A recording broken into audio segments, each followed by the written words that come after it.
नमस्कार, दिन भर की बड़ी खबरों में आपका स्वागत है। आज बुलेटिन में बात होगी तेलंगाना में मोदी की रैली में मचे हंगामे की, एमपी में लाडली बहना योजना पर घिरे सीएम शिवराज की, छत्तीसगढ़ में महिलाओं पर मेहरबान कांग्रेस की, एमपी में अपने ही सर्वे में पिछड़ती बीजेपी की। साथ ही जानेंगे कैसे कांग्रेस ने राजस्थान में बिगाड़ा बीजेपी का खेल और बुलेटिन के आखिर में बात ईडी को लेकर फंसे मोदी की। इसके साथ ही और भी कई बड़ी खबरों से आपको करवाएंगे रूबरू, लेकिन तमाम बड़ी खबरों से पहले एक नजर सुर्खियों पर। पूर्व सीएम कमलनाथ ने शिवराज सरकार पर बोला जोरदार हमला, कहा आज एमपी की तस्वीर आपके सामने। आज प्रदेश का हर एक व्यक्ति या तो भ्रष्टाचार का शिकार है या भ्रष्टाचार का गवाह। मध्य प्रदेश के पूर्व सीएम कमलनाथ और दिग्विजय सिंह का बीजेपी पर हमला, कहा पहले हिंदू मुसलमान को बांटता, चुनाव आया तो राम मंदिर की बात करने लगे। तेलंगाना बीजेपी अध्यक्ष जी किशन रेड्डी का बड़ा बयान, कहा तेलंगाना चुनाव के लिए घोषणा पत्र दिवाली के बाद होगा जारी। 26 और 27 नवंबर को राज्य में रैली करेंगे पीएम मोदी। वनडे क्रिकेट में एक साल में सबसे ज्यादा छक्के लगाने का रिकॉर्ड भारतीय कप्तान रोहित शर्मा ने किया अपने नाम। साल में लगाए 60 छक्के। साउथ अफ्रीका के एबी डिविलियर्स के 58 छक्कों का तोड़ा रिकॉर्ड। ये तो थी सुर्खियां और अब बात आज की सबसे बड़ी खबर की। 72 साल बाद शुरू हुई इजराइल सऊदी की यारी 37 दिनों में ही खाक, कहा तुम हमारे भाइयों की हत्या करो और हम दोस्ती निभाएं।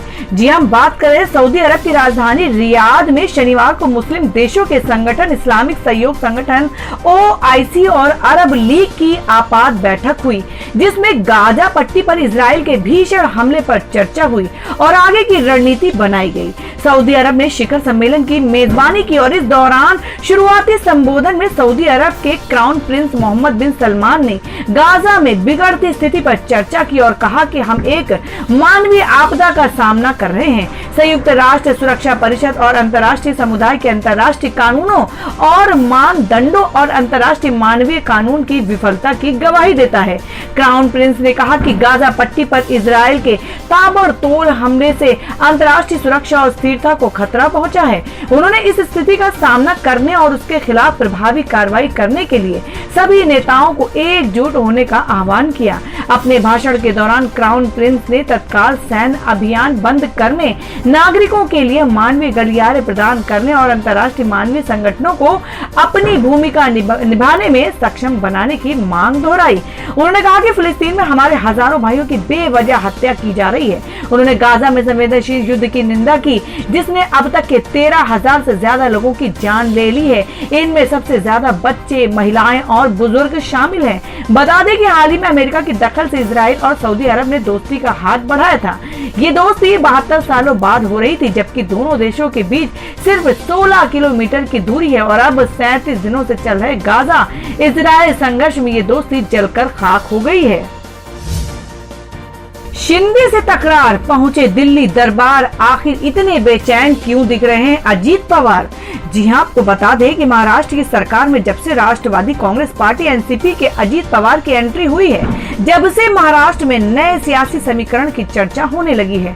सरकार में शामिल भाजपा के साथ तो उनके संबंध सहज दिख रहे हैं, लेकिन मुख्यमंत्री और शिवसेना ने एकनाथ शिंदे के साथ उनके संबंध तल्ख हो रहे हैं। बुधवार को कैबिनेट की बैठक में इसकी बानगी देखने को मिली और मुख्यमंत्री एकनाथ शिंदे ने सत्तारूढ़ गठबंधन में विभिन्न दलों के मंत्रियों के बीच अंदरूनी कलह पर नाराजगी व्यक्त की है। उन्होंने मंत्रियों से कहा है कि वे अधिक समन्वय के साथ और एक टीम के रूप में काम करें।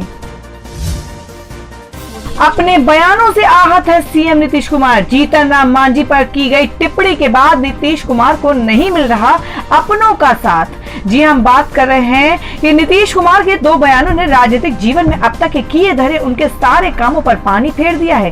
जिनकी ताकत से नीतीश विपक्ष के सूत्रधार बने थे, वे भी अब उनसे मुंह मोड़ने लगे हैं। जेडीयू ने नीतीश को मीडिया से दूर रखना शुरू कर दिया है।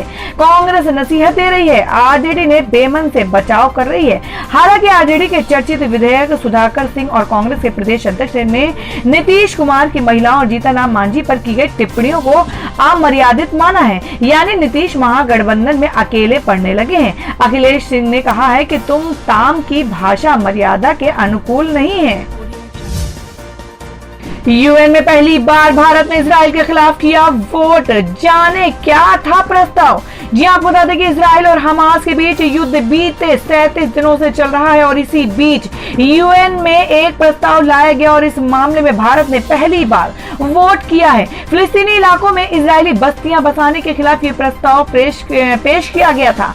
भारत ने इस प्रस्ताव के समर्थन में वोट किया है और बता दें कि जब से हमास और इजराइल के बीच युद्ध शुरू हुआ है, यूएन में लाए गए प्रस्तावों में भारत ने दूरी बनाई है। भारत हमास के आतंकवादी हमले की निंदा कई बार कर चुका है और वहीं दूसरी तरफ गाजा में मानवीय मदद की भी वकालत करता रहा है। यूएन में पहली बार भारत ने इजरायली बस्तियों के खिलाफ वोट किया है और इस वोटिंग में कुल 145 देशों ने हिस्सा लिया था और 18 देश वोटिंग में अनुपस्थित थे। वहीं America, Israel, Hungary, Canada, Marshall द्वीप, माइक्रोनेशिया ने प्रस्ताव के विरोध में वोट किया था।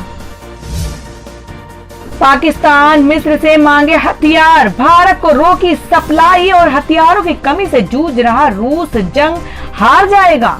अब ये एक खुला रहस्य बन चुका है कि रूस यूक्रेन युद्ध के अपेक्षा से काफी अधिक लंबा खिंच जाने के कारण मास्को सेना के पास हथियारों और गोला बारूद की घनघोर कमी हो गई है। रूस के पास हथियारों की इतनी कमी हो चुकी है कि उसे दुनिया के सबसे गरीब देशों में से एक उत्तर कोरिया से भी हथियार और मिसाइलें आयात करने की नौबत आ चुकी है। दक्षिण कोरिया के एक सांसद के अनुसार उत्तर कोरिया ने अगस्त से अब तक रूस को 10 लाख से अधिक तोप खाने गोले भेजे हैं और उत्तर कोरिया सितंबर से अब तक के सैन्य उपकरणों के लगभग 2000 कंटेनर भेजे जा चुके हैं, जिनमें संभावित रूप से कम दूरी की बैलिस्टिक मिसाइलें और पोर्टेबल एंटी एयरक्राफ्ट मिसाइलें शामिल हैं। मनीष सिसोदिया की तस्वीर देख भावुक हुए अरविंद केजरीवाल, पूछा क्या ऐसा अन्याय सही है। जी आपको बता दें कि दिल्ली के पूर्व उप मुख्यमंत्री मनीष सिसोदिया को अपनी बीमार पत्नी से मिलने के लिए घर जाने की इजाजत मिल गई है। मनीष सिसोदिया, जो कि कथित आबकारी नीति घोटाले में तिहाड़ जेल में बंद है, उन्हें सुबह 10 बजे से शाम 4 बजे के बीच अपनी पत्नी से मिलने की इजाजत दी गई है। पुलिस के जवानों के साथ जेल की वैन में मनीष सिसोदिया मथुरा रोड स्थित अपने घर पहुंचे थे। मनीष सिसोदिया की उनकी पत्नी के साथ जो तस्वीर सामने आई है, उस पर मुख्यमंत्री अरविंद केजरीवाल ने प्रतिक्रिया दी है। केजरीवाल ने कहा कि ये बेहद पीड़ादायी तस्वीर है। ऐसा व्यक्ति जिसने देश के गरीब बच्चों को एक उम्मीद दी, क्या उसके साथ ऐसा अन्याय सही है। जून माह में मनीष सिसोदिया को दिल्ली हाई कोर्ट ने अपनी पत्नी से मिलने की इजाजत दी थी, लेकिन अचानक से उन्हें अस्पताल भर्ती कराना पड़ा था, जिसकी वजह से वे उनसे मिल नहीं पाए थे। मनीष सिसोदिया की पत्नी सीमा बीमार है और बता दें कि मनीष सिसोदिया के पास कई मंत्रालय थे, लेकिन उनके खिलाफ कार्रवाई के बाद फरवरी माह में सीबीआई ने उन्हें गिरफ्तार कर लिया था। पीएम मोदी के एक हाथ में केसीआर तो दूसरे हाथ में ओवैसी, अलग अंदाज में दिखा तेलंगाना कांग्रेस का चुनावी कैंपेन। जी हम बात करें तेलंगाना विधानसभा चुनाव को लेकर सभी पार्टियां जबरदस्त चुनाव प्रचार में जुड़ गई हैं। 3 पार्टियों के बीच कड़ा मुकाबला है। कांग्रेस, बीजेपी और सत्तारूढ़ बीआरए के बीच कड़ी टक्कर है और इस बीच कांग्रेस ने बीजेपी पर जमकर निशाना साधा है। कांग्रेस ने रचनात्मक रूप से कठपुतलियों को प्रदर्शित किया है, जिसमें पीएम मोदी के एक हाथ में बीआरए प्रमुख और तेलंगाना के मुख्यमंत्री के चंद्रशेखर राव हैं, तो दूसरे हाथ में एआईएमएम के अध्यक्ष असदुद्दीन ओवैसी हैं। पीएम मोदी दोनों नेताओं को अपनी उंगली से नियंत्रित कर रहे हैं।